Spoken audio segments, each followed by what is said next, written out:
یہ جو آپ کے بیانیے میں تو اس وقت یعنی کشمیر کا مسئلہ حل کرنے کے لیے میں یہ جاننا چاہتا ہوں کہ یہ یعنی دشمنی کا بیانیہ کہاں سے آیا ہے؟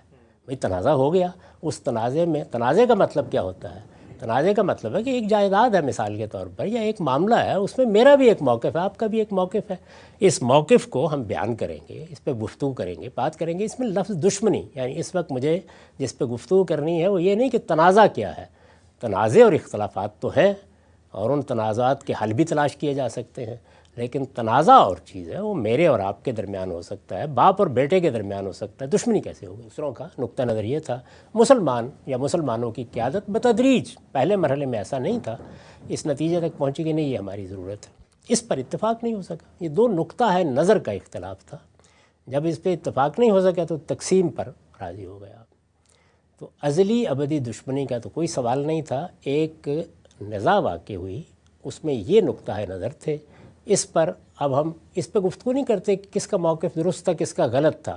اس نزاع کے نتیجے میں فیصلہ یہ ہوا، جیسے کہ عام طور پہ ہوتا ہے کہ بھئی ہیں تو ہم ایک ہی باپ کے بیٹے، لیکن اب یہ کاروبار اکٹھا نہیں ہو سکتا، اب بہتر ہے الگ الگ ہی کرا۔ اس پوری تاریخ میں ہندوستان کی طرف سے کوئی باقاعدہ اعلامیہ جاری کیا گیا ہے کہ ہم پاکستان کے دشمن ہیں؟ یعنی کبھی آپ نے پڑھا ہو، کبھی کسی جگہ یہ بات کہی گئی ہو؟ کیا مہاتما گاندھی نے ایسا کہا تھا؟ کیا جواہر لال نے ایسا کہا تھا؟ کیا جب ہم بہادر لال شاستری سے بات کر رہے تھے تاشکند میں اس وقت کوئی اس طرح کا اعلان جاری ہوا تھا؟ کیا اب کوئی اس طرح کا بیان آپ نے سنا ہے جس میں یہ کہا گیا ہو کہ پاکستان کے ساتھ ہماری دشمنی ہے؟ یہ کہ پاکستان ہمارا دشمن ہے اس کی مثال نہ دیجیے گا، ہم پاکستان کے دشمن ہیں۔ اس لیے کہ یہ بتانا ہوگا نا آپ کو، اس کے لیے دلائل دینے ہوں گے۔ ہم کہہ رہے ہیں یا پاکستان کے لوگ یہ کہہ رہے ہیں یا اس بیانیے کے مصنفین یہ کہہ رہے ہیں کہ ہندوستان پہلے دن سے ہمارا دشمن ہے، ازلی ابدی دشمن ہے۔ تو سوال یہ ہے کہ وہ اس کا اقراری مجرم ہے، ایسا کہا ہے انہوں نے کسی جگہ؟ کوئی اگر آپ کو تاریخ میں ملا ہو تو اس طالب علم کے علم میں اضافہ کیجیے۔ بسم اللہ الرحمن الرحیم۔ السلام علیکم۔ غامدی صاحب کے ساتھ ہفتہ وار سوال و جواب کی براہ راست نشست کو لے کر ایک دفعہ پھر ڈیلیس امریکہ غامدی سینٹر سے حاضر خدمت ہیں۔ بیانیے کی سیریز میں فوج کے بیانیے پر غامدی صاحب سے ہم گفتگو کرے تھے، اس سلسلے کی آج تیسری نشست آغاز کرتے ہیں۔ غام صاحب بہت شکریہ آپ کے وقت کا۔ پہلے نقطے پر کل آپ سے بات ہوئی تھی اور آپ نے گفتگو کرتے ہوئے ایک جملہ کہا تھا کہ 58 میں جب سب سے پہلے ہمارے ملک میں اس چیز کا آغاز ہوا تب بھی یہی نقطہ نظر پیش کیا گیا تھا۔ لوگوں نے پوچھا ہے نیچے کہ سن 58 میں جو نقطہ نظر پیش کیا گیا تھا اور جو ماشاء اللہ نافذ کیا گیا تھا اور فوج کی جانب سے پہلی دفعہ عملی اقدام کیا گیا، تو اس میں کیا بیانیہ تھا جو پیش کیا گیا ہے؟ میں مختصر سا کہ اقتباس پڑھ کے اگلے سوال کی جانب بڑھوں گا۔ اس زمانے میں جو لوگ تاریخ سے واقف ہیں مزید تفصیلات و تاریخ کی کتابوں میں پڑھ بھی سکتے ہیں، لیکن جس وقت پاکستان میں پہلا مارشل لا لگا تو اسی دن اسکندر مرزا جو پاکستان کے پہلے صدر بھی تھے، ان کی جانب سے جو بیانیہ جو نیریٹو اس زمانے میں سائیکلو اسٹائل کی کاپیاں چھپوا کے پورے ملک میں تقسیم کیا گیا، انہی کے الفاظ میں پڑھ دیتا ہوں۔ وہ لکھتے ہیں کہ میں پچھلے 2 سال سے شدید تشویش کے عالم میں دیکھ رہا ہوں کہ ملک میں طاقت کی بے رحم رسہ کشی جاری ہے، بدعنوانی اور ہمارے محب وطن سادہ محنتی اور ایماندار عوام کے استحصال کا بازار گرم ہے، رکھ رکھاؤ کا فقدان ہے، اسلام کو سیاسی مقاصد کے لیے اعلی کار بنایا گیا ہے، سیاسی جماعتوں کی ذہنیت اس درجے گر چکی ہے کہ مجھے یقین نہیں رہا کہ انتخابات میں موجودہ داخلی انتشار بہتر ہوگا اور ہم ایسی مستحکم حکومت بنا پائیں گے جو آئندہ درپیش لاتعداد چیلنجز اور پیچیدہ مسائل حل کر سکے۔ ہمارے لیے چاند سے لوگ نہیں آئیں گے، یہی لوگ ہیں جنہوں نے پاکستان کو تباہی کے دہانے تک پہنچا دیا ہے۔ اپنے مقاصد کے لیے انتخابات میں یہ دھاندلی سے بھی باز نہیں آئیں گے، یہ لوگ واپس آ کر پھر وہی ہتھ کنڈے استعمال کریں گے جنہیں استعمال کر کے انہوں نے جمہوریت کو مذاق بنا دیا ہے۔ گویا یہ بتایا گیا کہ پاکستان کو قائم رکھنے کے لیے، اس کی بقا کے لیے، انتشار سے دور رکھنے کے لیے سیاسی جماعتوں پر اعتماد نہیں کیا جا سکتا، چاند سے لوگ نہیں اتریں گے، یہیں سے لوگوں نے اٹھ کے فیصلہ کرنا ہوگا۔ ہم سب پھر لوگ اٹھنے کے بعد انہوں نے فیصلہ کیا۔ پہلے نقطے پر ہم نے آپ سے بات کی تھی، گفتگو کو آگے بڑھائیں گے اگلے نقطے کی جانب۔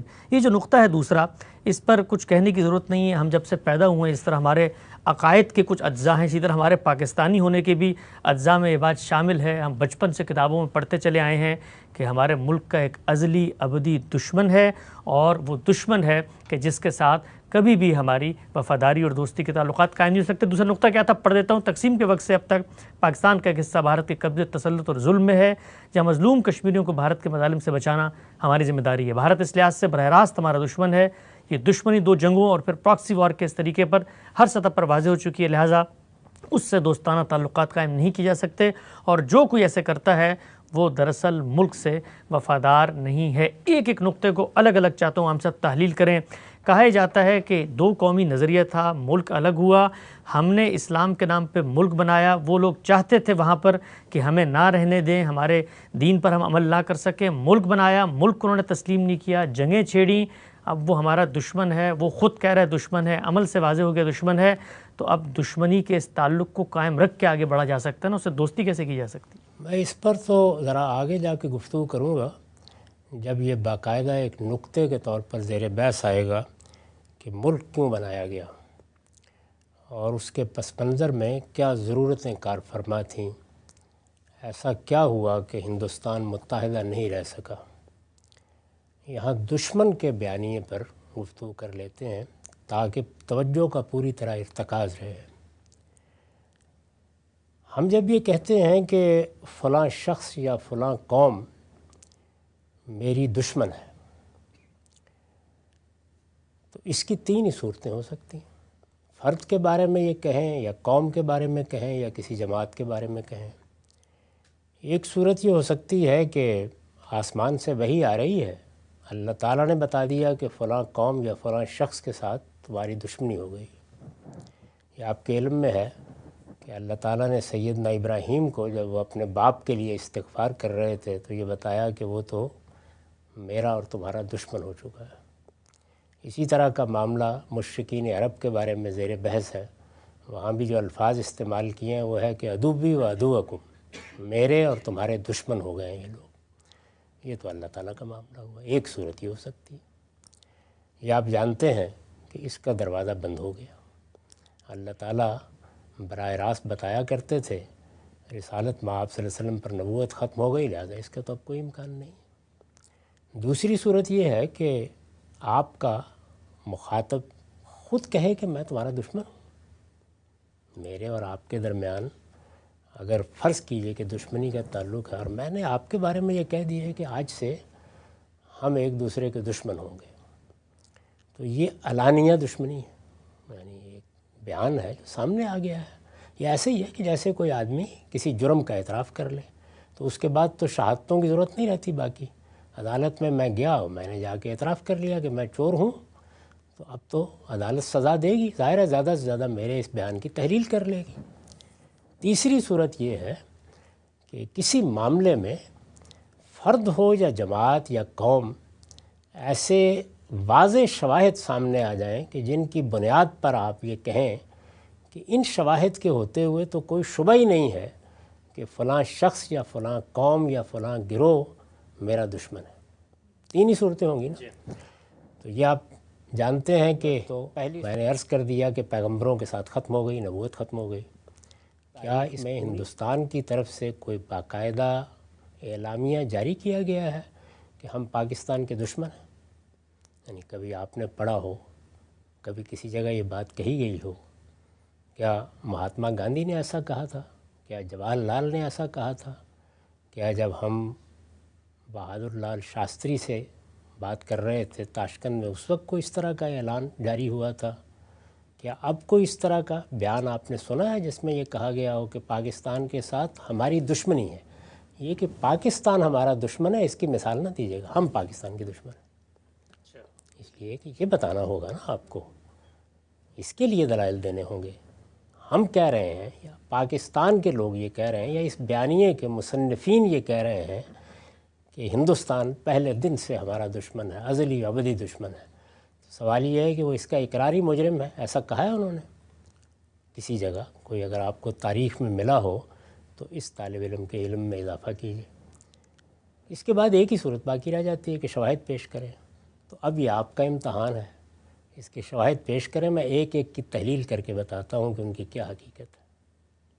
جو بظاہر آپ کو نظر آتے ہیں شواہد وہ بیان کر دیجئے، اگر مزید تحقیق کر کے کچھ شواہد اکٹھے کرنے ہوں تو وہ بھی اکٹھے کر لیں، اور پھر مجھے بتائیں کہ کہ کیا چیز ہے جس کی بنیاد پر یہ کہا جاتا ہے کہ وہ ہمارے ازلی دشمن ہیں، یا ان کے ساتھ ہماری دشمنی اب ایک الہی دشمنی بن گئی ہے، یہ تو خدائی فیصلہ ہو گیا، وہ کیا چیز ہے، یعنی اس کے شواہد کیا ہے؟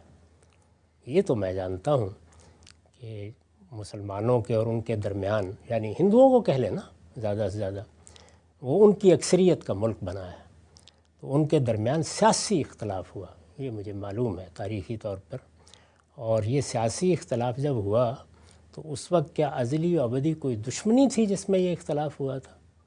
یعنی ہماری جتنی قیادت ہے سب کی سب ایک ہی جگہ جدوجہد کر رہی ہے، ان کے مابین ذاتی تعلقات تھے، تفریح کے تعلقات تھے، کاروباری تعلقات تھے۔ ہمارے دیہاتوں میں ہندو لوگ رہتے تھے، سکھ لوگ رہتے تھے، دوسری قوموں کے لوگ رہتے تھے، ان کے درمیان برادرانہ تعلقات تھے۔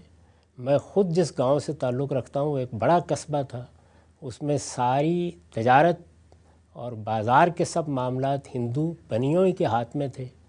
مجھے معلوم ہے کہ ہمارے خاندان کے لوگ اور ان کے درمیان کس طرح کے روابط تھے۔ ایک ایک شہر قصبے کی داستان آپ سن لیں، یہ تو عوامی سطح کا معاملہ ہوا۔ سیاسی طور پر کانگریس تھی جس میں لوگ جدوجہد کر رہے تھے، ہمارے بابائے قوم قائد اعظم محمد علی جناح بھی اسی کے ایک رکن تھے، جتنی بڑی قیادت ہے سب اسی جگہ تھی۔ بڑے عرصے تک مسلم لیگ بن چکی تھی، لیکن قائدین ادھر بھی ہوتے تھے ادھر بھی ہوتے تھے، ایک ہی وقت میں دو جگہ اجلاس ہو رہے ہوتے تھے، ادھر سے اٹھ کے ادھر چلے جاتے تھے، ادھر سے اٹھ کے ادھر چلے جاتے تھے۔ مہاتما گاندھی ہماری جامع مسجد میں آئے ہیں، دلی کی جامع مسجد، اس پر بڑا ہنگامہ بھی ہوا تھا، تقریریں کرتے تھے۔ خلافت کی تحریک میں تو گویا انہوں نے ہراول کا کام کیا۔ تو یہ ساری جو تاریخ ہے اس میں ذرا مجھے بتائیے وہ کیا شواہد ہیں جس میں ازلی اور ابدی دشمنی ثابت کیا جا سکے؟ وہ لوگ جو تاریخ سے واقف نہیں ہیں ان کے سامنے تو یہ پروپیگنڈا کیا جا سکتا ہے، لیکن مجھے بتائیے کہ اس کے شواہد کیا ہیں؟ دو قومیں ہیں، عرصے سے رہ رہی تھیں، ہزاروں سال سے، آپ کو معلوم ہے کم بیش 1000 سال تک مسلمانوں نے حکومت کی ہے۔ اختلافات کسی جگہ کوئی تنازع ہو گیا وہ بالکل الگ چیز ہے، یہ بات کہ دشمنی کے شواہد کیا ہے؟ کیونکہ اختلافات تو دو بھائیوں کے درمیان ہو جاتے ہیں، میاں بیوی کے درمیان ہو جاتے ہیں، والدین اولاد کے درمیان ہو جاتے ہیں، ان اختلافات میں سنگین اختلافات بھی ہو جاتے ہیں، ایسے اختلافات بھی ہو جاتے ہیں کہ ایک ہی باپ کے بیٹے ہیں اور کاروبار میں علیحدہ کرنا پڑ جاتا ہے۔ یہ سب چیزیں ہیں، ان کے لیے صحیح لفظ اگر آپ استعمال کرنا چاہیں تو بہت نیچے کے درجے میں اختلاف ہے، ذرا اوپر چلے جائیں تو تنازع ہے۔ تو تنازعات یا اختلافات یہ تو اس میں کوئی شبہ نہیں کہ خود اس وقت میں بتا سکتا ہوں آپ کو کہ پاکستان میں رہنے والے لوگوں کے مابین کیا کیا تنازعات اور کیا کیا اختلافات ہیں، یہ ان کے ساتھ بھی تھے، ہوئے بھی، اس کے نتیجے میں ملک کی تقسیم کرنا پڑی۔ دشمنی کے شواہد ذرا پیش فرمائیں۔ بات کرتے ہیں ہم صاحب، 4 چیزیں بطور پاکستانی کے جب سے ہم پیدا ہوتے ہیں ہمارے حافظے میں جو بالکل پیوست کر دی جاتی ہیں دشمنی کے اسباب، وجوہ اور علل کی بنیاد پر، ان میں سے ایک ایک کر کو میں چاہتا ہوں آپ کے سامنے رکھوں۔ سب سے پہلی چیز ہے کشمیر کا مسئلہ۔ کہا جاتا ہے کہ کشمیر جب تقسیم ہو رہی تھی، مسلمانوں کی وہاں پہ اکثریت تھی، وہ پاکستان کے ساتھ شامل ہونا چاہتے تھے، ہندوستان نے پاکستان دشمنی کا مظاہرہ کرتے ہوئے وہاں پر فوجیں بھیجیں، اور آج بھی ہم دیکھتے ہیں لاکھوں فوجیں وہاں پر موجود ہیں ان کے قبضے میں۔ ہمارے یہاں تو روزانہ پی ٹی وی پہ رات کے 9 بجے کے خبر نامے میں کشمیر کی یہی ظلم اور جبر کی داستان دکھائی جاتی ہے کہ جیسے دشمن قومیں سلوک کرتی ہیں ویسے ہی اس قوم کے ساتھ جو پاکستان کے ساتھ ملنا چاہ رہی تھی ان کے ساتھ سلوک کیا گیا۔ پہلا نقطہ کشمیر۔ اس کا مطلب یہ ہے کہ آپ نے بھی اس دشمنی کی ابتدا ازل و ابد سے نہیں کی، سن 47 سے کی، ایسا ہی ہے نا؟ اب دیکھیے الفاظ کا اسراف کیسے ہوتا ہے، کیسے ہم بولتے ہیں یہ الفاظ۔ بالکل آپ نے ٹھیک بیانیہ روایت کیا ہے کہ ازلی و ابدی دشمن ہے، تو یہ ازل تو 1947 سے شروع کی ہے نا ابھی آپ نے، میں اس کی تحلیل ابھی کرتا ہوں، یعنی یہ 1947 سے، اس کا مطلب ہے کہ اس سے پہلے کیا تھا؟ یعنی اس سے پہلے یہ مسلمان قوم، یہ ہندو قوم، یہ یہاں کی مسیحی اقوام، یہ مل کے آزادی کی جدوجہد کر رہی تھی۔ اس میں یہ اختلاف ضرور ہوا کہ کیا ہندوستان کو متحدہ ہندوستان کی حیثیت سے ایک ایسی مملکت بننا ہے جیسے کہ موجودہ زمانے میں اب قومی ریاستیں بن رہی ہیں، یعنی قومی ریاستیں کسی ایک رنگ یا نسل یا مذہب کے لوگوں کی نہیں ہوتی، بلکہ وطن کی بنیاد پر جو لوگ بھی وہاں رہ رہے ہوتے ہیں ان سب کا ملک ہوتا ہے، اور وہاں وہ جمہوری طریقے کے اوپر انتخابات کے ذریعے سے اپنے فیصلے کرتے ہیں۔ یہی اصول تھا، اسی پر ساری بات ہو رہی تھی۔ اس میں یہ مسئلہ پیدا ہو گیا کہ چونکہ ہندوؤں کی بہت بڑی اکثریت ہے، یعنی مسلمان 1/3 بھی نہیں ہیں، اس میں اس کا اندیشہ ہے، اور اس کے بعد قرائن اور شواہد بھی سامنے آ گئے، اس کا اندیشہ ہے کہ ان دونوں قوموں کے مابین غلبے کی ایک نفسیات پیدا ہوگی، اور چونکہ اس سے پیچھے تاریخ بھی رہی ہے، اس کا شدید اندیشہ ہے کہ مسلمانوں کے حقوق ان کو نہیں ملیں گے۔ وہ حقوق کیا ہوتے ہیں قومی لحاظ سے؟ یعنی ہر قوم ایک تہذیب رکھتی ہے، اس کی کوئی زبان ہو سکتی ہے، اس کی کوئی روایات ہو سکتی ہیں، اس کی کوئی ثقافتی اقدار ہو سکتی ہیں، یہ متاثر ہوں گی۔ یہ بات ہوئی۔ اب اس میں دو نقطۂ نظر پیدا ہو گئے۔ ایک نقطہ نظر یہ تھا کہ نہیں، ایسا کچھ نہیں ہوگا، بہت بڑی تعداد میں مسلمان ہیں، کوئی 10-20 تو ہے نہیں، کروڑوں کی تعداد میں ہے، تو یہ اپنے آپ کو منوائیں گے۔ بلکہ بہت سے علاقے ہیں ایسے ہندوستان کے، متحدہ ہندوستان کی بات میں کر رہا ہوں، کہ جس میں ان کی اپنی صوبائی حکومتیں بن جائیں گی، تو اس لیے ایک توازن پیدا ہو جائے۔ ایک نقطہ نظر یہ تھا، میں اس کی کوئی تفصیل نہیں اس وقت کرنا چاہتا۔ دوسرا نقطہ نظر یہ تھا کہ یہ ممکن نہیں ہوگا، اس وقت تک ممکن نہیں ہوگا جب تک کہ خصوصی حقوق، ایک تو جمہوری حقوق ہے نا، وہ ظاہر ہے ہندوستان میں رہنے والے ہر شخص کے لیے مانے جا رہے تھے، سب کے سب برابر کے شہری ہوں گے، برابر کے شہریوں کی حیثیت سے معاملات میں شامل ہوں گے، برابر کے شہریوں کی حیثیت سے ان میں سے جس کا لوگ چاہیں گے انتخاب کر لیں گے۔ یہ اصول تو طے شدہ تھا، اس میں کوئی اختلاف نہیں تھا۔ لیکن مسلمانوں کی قیادت کا احساس یہ تھا کہ نہیں، برابری کا اصول ٹھیک نہیں ہے، مسلمانوں کو اپنے حقوق کے معاملے میں، وہی حقوق جو میں نے گنوا دیے ہیں، کچھ تحفظات کی ضرورت ہے۔ ان تحفظات کے لیے مختلف گفتگویں ہوئیں، باتیں ہوئیں، اس میں خاص طور پر محمد علی جناح کے 14 نکات سے آپ واقف ہیں۔ وہ 14 نکات کیا تھے؟ آپ کے ویسے بیانیے کے بھی 14 ہی نکات ہیں۔ تو ان 14 نکات میں مسلمانوں نے ان حقوق کا ایک جامع خلاصہ پیش کر دیا کہ یہ ہمیں ملنے چاہیے۔ اس پر اتفاق بھی ہو سکتا تھا، نہیں ہوا۔ اور اتفاق کیوں نہیں ہوا؟ اس کی وجہ یہ ہے کہ دوسرا فریق یہ سمجھتا تھا کہ اس طرح سے ہم ایک بری روایت ڈال رہے ہیں، آج ایک قوم کے ساتھ یہ معاملہ کریں گے، کل دوسری قوم کے ساتھ کریں گے۔ اب مثال کے طور پر دیکھیں نا کہ یہ امریکہ ہے، اس میں ہم بیٹھے ہوئے ہیں، اس میں بہت سی اقوام ہیں، اس میں زبانوں میں بھی اختلاف ہے، یہاں بہت لوگ ہیں جو اسپینش زبان بولتے ہیں، بہت سے جو انگریزی زبان بولتے ہیں، رنگوں کا بھی اختلاف ہے۔ تو اس میں اگر ایک ایک قومیت کو آپ الگ الگ حقوق کے لحاظ سے دیکھیں تو کوئی نظم نہیں وجود میں آتا۔ دوسروں کا نقطہ نظر یہ تھا، مسلمان یا مسلمانوں کی قیادت بتدریج، پہلے مرحلے میں ایسا نہیں تھا، اس نتیجے تک پہنچی کہ نہیں، یہ ہماری ضرورت ہے۔ اس پر اتفاق نہیں ہو سکا۔ یہ دو نقطہ ہے نظر کا اختلاف تھا۔ جب اس پہ اتفاق نہیں ہو سکا تو تقسیم پر راضی ہو گیا۔ تو ازلی ابدی دشمنی کا تو کوئی سوال نہیں تھا، ایک نزاع واقع ہوئی، اس میں یہ نقطہ نظر تھے۔ اس پر اب ہم اس پہ گفتگو نہیں کرتے کہ کس کا موقف درست تھا، کس کا غلط تھا۔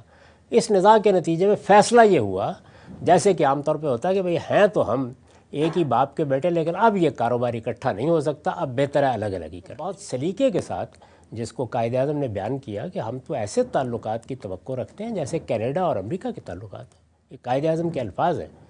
اور اس زمانے میں جب یہ جدوجہد ہو رہی تھی، کسی کے وہم و گمان میں بھی نہیں تھا، لیڈر حضرات آپس میں ملتے تھے، بات کرتے تھے، سب معاملات طے کرتے تھے۔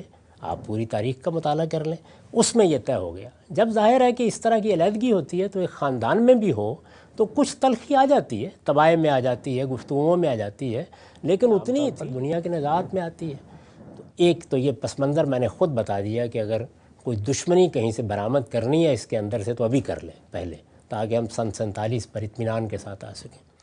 اس کے بعد اب کشمیر کے معاملے پہ آئیے، اس میں بھی لوگوں کو کچھ علم حاصل کرنے کی ضرورت ہے۔ ہندوستان جس پر برطانیہ عظمیٰ کی حکومت تھی، لوگوں کو معلوم ہونا چاہیے کہ یہ سارا کا سارا ہندوستان ایک طریقے سے جیسے امریکہ چل رہا ہے یا برطانیہ چل رہا ہے، اس طرح نہیں چل رہا تھا۔ انگریز جب یہاں آئے تو انہوں نے آ کے یہاں مغلوں کی حکومت بتدریج ختم کی۔ اس کے بعد بعض علاقے تھے جہاں پر جو تعلقے داریاں تھیں یا آپ کہہ سکتے ہیں کہ چھوٹی چھوٹی ریاستیں تھیں، ان کو بھی انہوں نے ایسے حالات پیش آئے، کوئی جنگ و جدال کی نوبت آ گئی یا معاملہ نہیں ہو سکا تو ختم کر دیا۔ اس سے ایک بڑا علاقہ وہ تھا جس کو انگریزی حکومت براہ راست کنٹرول کرتی تھی، اس کو برطانوی ہند کہا جاتا تھا، ایک بڑا علاقہ تھا، اس میں کوئی 17 کے قریب صوبے بن گئے ہوئے تھے، لیکن یہ سارا ہندوستان نہیں تھا۔ سارے ہندوستان میں آپ جانتے ہیں 565 نیم خود مختار ریاستیں تھیں، ایک نہیں، دو نہیں، 565۔ ان میں سے تقسیم کے بعد 13 ریاستیں پاکستان کے حصے میں آئی تھیں، تو اس لیے باقی کتنی رہ گئیں؟ 552، یعنی ادھر بھی اتنی رہ گئی تھی باقی۔ پورے بر صغیر میں کہیے یا متحدہ ہندوستان میں کہیے تو 565 ریاستیں تھیں۔ ان ریاستوں کا اپنا نظام تھا، ان کے اپنے معاملات تھے۔ آپ نظام حیدرآباد سے واقف ہیں، آپ بھوپال سے واقف ہیں، ان میں ریاستی نظم وہاں کے موروثی حکمران چلا رہے تھے، ہندو بھی تھے، مسلمان بھی تھے۔ انگریزوں نے ان کو اسی طرح باقی رکھا ہوا تھا، یعنی وہ بحیثیت مجموعی پورے ہندوستان پر حکومت کرتے تھے۔ ان ریاستوں کے بھی مثلاً بہت سے معاملات جیسے بین الاقوامی تعلقات ہیں، خارجہ پالیسی ہے، افواج ہیں، وہ دیکھتے تھے، لیکن یہ ریاستیں اپنے سکے جاری کرتی تھیں، یہ ریاستیں اپنی چھوٹی چھوٹی فوجیں رکھتی تھیں، یہ ریاستیں اپنے تمام معاملات انجام دیتی تھیں۔ یہ کتنی تھیں؟ 565، معمولی تعداد نہیں ہے۔ تو اب یہ سوال پیدا ہوا کہ یہ 565 ریاستوں کا کیا مستقبل ہے؟ یعنی انگریزوں نے تو یہ طریقہ اختیار کیا۔ آپ جانتے ہیں کہ ہم لوگوں نے 10 سال ملیشیا میں گزارے ہیں، وہاں پر بھی یہی صورتحال تھی، یعنی اب بھی وہاں 9 ریاستیں اپنے موروثی حکمرانوں ہی کے تحت ہیں۔ تو آپ اگر وہاں کے میوزیم میں جائیں تو وہاں وہ دستاویز ہے جس میں انہوں نے ملیشیا کی آزادی کا فیصلہ کیا ہے، اس میں انہوں نے یہ طے کرایا کہ آپ ان ریاستوں کی موروثی حکمرانی ختم نہیں کریں گے، یعنی ملیشیا میں۔ یہاں بھی سوال تھا کہ اب کیا ہوگا، یعنی باقی تو چلیے برطانوی ہند تو براہ راست ان کے قابو میں ہے، لیکن یہاں تو حکمران ہے نا، کہیں نظام ہے اور کہیں راجہ ہے اور کہیں مہاراجہ ہے، یہاں کیا ہوگا، کیا کیا جائے گا؟ اس میں 2 نقطہ ہے نظر تھے، ایک کانگریس کا اور ایک مسلم لیگ کا۔ دل تھام کے سنیے گا۔ کانگریس کا نقطہ نظر یہ تھا کہ جب آپ تقسیم اس اصول پر کر رہے ہیں کہ جہاں جس کی زیادہ آبادی ہے وہ اس کے ساتھ ہوگا، یہی اصول تھا نا، یعنی آپ نے جمہوری اصول پر یہ ملک بنایا تھا۔ جن جگہوں پر برطانوی ہند کے جن صوبوں میں، مثلا پنجاب میں، مثلا سندھ میں، اگر مسلمانوں کی اکثریت ہے تو یہ پاکستان کا حصہ ہوں گے، اور اگر کسی جگہ مسلمانوں کی اکثریت نہیں ہے، جیسے یو پی میں مسلمانوں کے بہت سے ادارے تھے، بڑی شخصیات تھیں لیکن اکثریت نہیں تھی، تو وہاں پر ہندوستان کی عملداری ہوگی، یہی اصول تھا۔ یہ کانگریس کا کہنا یہ تھا کہ جب ہم ایک نئے دور میں داخل ہو گئے ہیں، یہ راجے مہاراجے اب ماضی کا قصہ ہیں، تو اس وجہ سے وہاں کے لوگوں کو موقع دیجیے، جہاں جس کی اکثریت ہے۔ اس میں ذرا مزید سن لیجئے کہ حیدرآباد میں حکومت تو مسلمانوں کے پاس تھی، نظام حیدرآباد، یہ آپ جانتے ہیں نا، یہ ایک بڑی حکومت تھی، بلکہ ہندوستان کی ریاستوں میں غالباً سب سے بڑی ریاست تھی، مسلمانوں کی حکومت تھی لیکن اکثریت ہندوؤں کی تھی۔ آبادی کے لحاظ سے مسلمان اقلیت میں تھے، بڑی تھوڑی تعداد تھی ان کی، حکمران وہ تھے۔ اچھا، ادھر کشمیر میں دیکھیے کہ مسلمان آبادی کے لحاظ سے اکثریت میں تھے، لیکن اس پر قبضہ کس کا تھا؟ یا جو مہاراجہ تھے سکھ تھے، چلا آ رہا تھا ان کے پاس ہی۔ آپ نے دلیپ سنگھ کا نام بھی سنا ہوگا، اور بھی لوگوں کے نام سنے ہوں گے۔ تو یہ صورتحال تھی، یعنی بعض ریاستیں ایسی تھیں جس میں حکمران مسلمان تھا، ان 565 ریاستوں میں سے حکمران مسلمان تھا لیکن رعایا زیادہ ہندو تھے، یا راجہ مہاراجہ حکومت کر رہا تھا اور اکثریت مسلمانوں کی تھی۔ تو جب یہ تقسیم ہوئی، مسلم لیگ کا نقطہ نظر کیا تھا؟ میں بتائیں، کانگریس کا نقطہ نظر کیا تھا کہ جمہوری اصول کے اوپر لوگوں کو حق دینا چاہیے، لوگ فیصلہ کریں گے، تو لوگوں کی اکثریت نظر آ رہی ہے، کہیں اگر تھوڑا بہت اختلاف ہے تو ظاہر ریفرنڈم ہو جائے گا، استصواب ہو جائے گا۔ مسلم لیگ کا نقطہ نظر نہیں تھا، نہیں، یہ راجے مہاراجے فیصلہ کریں، یعنی ان کو حق دیا جائے۔ آگے ان ریاستوں کی تقدیر کا، 565 ریاستوں کی تقدیر کا فیصلہ ان کے حکمران کریں گے۔ اب میں اس وقت اس کے تحلیل نہیں کرتا کہ یہ کیوں رائے قائم کی گئی، لیکن بہرحال جمہوری اصول کے خلاف تھی یہ رائے. بالکل. یعنی ابھی آپ نے فرمایا نا کہ مسلمانوں کی فلاں جگہ بہت اکثریت ہے، تو پھر مان لینا چاہیے تھا نا اس اصول کو. نہیں مانا گیا. یہ مسلم لیگ نے نہیں مانا. یہ ایک بالکل طے شدہ تاریخی حقیقت ہے. جب نہیں مانا اور دوسرے اصول پر اصرار کیا تو بالآخر وہی مانا گیا. اب جب مانا گیا تو پھر تقسیم کے فارمولے کے تحت ان 565 ریاستوں کو حق دیا گیا کہ یہ چاہیں تو اپنی خود مختاری، اسی طرح کی نیم خود مختاری باقی رکھیں، چاہیں تو یہ ہندوستان کے ساتھ الحاق کر لیں، چاہیں تو پاکستان کے ساتھ کر لیں. اب ایک بڑی واضح سی صورتحال تھی کہ کوئی چارہ ہی نہیں تھا کہ ریاستیں کر لیں، کیونکہ ہر ایک کو معلوم تھا کہ پنڈت جواہر لال بھی اس کو قبول نہیں کریں گے. ادھر کی قیادت بھی، یہ قیادت دنیا میں راجے مہاراجوں کے دور سے ذہنی لحاظ سے آگے جا چکی تھی. تو اس لیے اب دیکھیے کیا ہوا، 549 ریاستوں نے، 552 رہ گئی تھی نا ہندوستان میں، 549 ریاستوں نے ہندوستان کے ساتھ بہت جلد، یعنی تھوڑے تھوڑے دنوں کے بعد الحاق کا اعلان کر دیا. 3 ریاستوں نے توقف فرمایا. اچھا. جوناگڑھ نے، حیدرآباد نے اور کشمیر نے. یعنی انہوں نے فوراً فیصلہ نہیں کیا. اس میں ظاہر ہے کہ مسائل تھے. یعنی نظام فیصلہ کرے تو وہ خود مسلمان ہے، تو اس کی رائے تو ہوگی نا کہ میں پاکستان کے ساتھ جاؤں، لیکن رائے نظر آ رہا ہے کہ ان کی تو اکثریت ہندوؤں کی ہے. مشکل ہو گیا نا یہ فیصلہ. کشمیر کا حکمران فیصلہ کرے، ایک مشکل صورتحال تھی. یہ مشکل صورتحال ہے کہ جس میں پھر یہ فیصلے ہوئے، تینوں کے فیصلے ہوئے، اور تینوں کے فیصلے کرانے میں دونوں طرف سے کہیں محسوس اور کہیں غیر محسوس دباؤ آیا. ایسا ہی ہونا تھا، لازمی، اس کا ناگزیر نتیجہ یہی تھا. چنانچہ ہم نے دیکھا کہ جوناگڑھ میں بھی ہندوستان کا دباؤ کام کر گیا، نظام حیدرآباد پر بھی کام کر گیا. یعنی وہاں پر بھی آہستہ آہستہ قبضہ ہو گیا اس کا. اور ادھر کشمیر میں بھی یہ چیز کام آئی اور کشمیر کی طرف سے بھی الحاق ہو گیا. تو تینوں نے الحاق کی دستاویز پر دستخط کر دیے. اب آپ کا نیریٹو یا بیانیہ کیا ہے کہ یہ الحاق پر جو دستخط ہوئے ہیں یہ آزادی کے ساتھ نہیں ہوئے. ایسے ہی ہے جیسے انتخاب کا نتیجہ سامنے آ گیا تو آپ نے کہا کہ دھاندلی ہو گئی. یہ نیریٹو تھا. اس نیریٹو میں یہاں سے کچھ مجاہدین اٹھے اور انہوں نے اٹھ کے کی ہمہ ہمی تھی.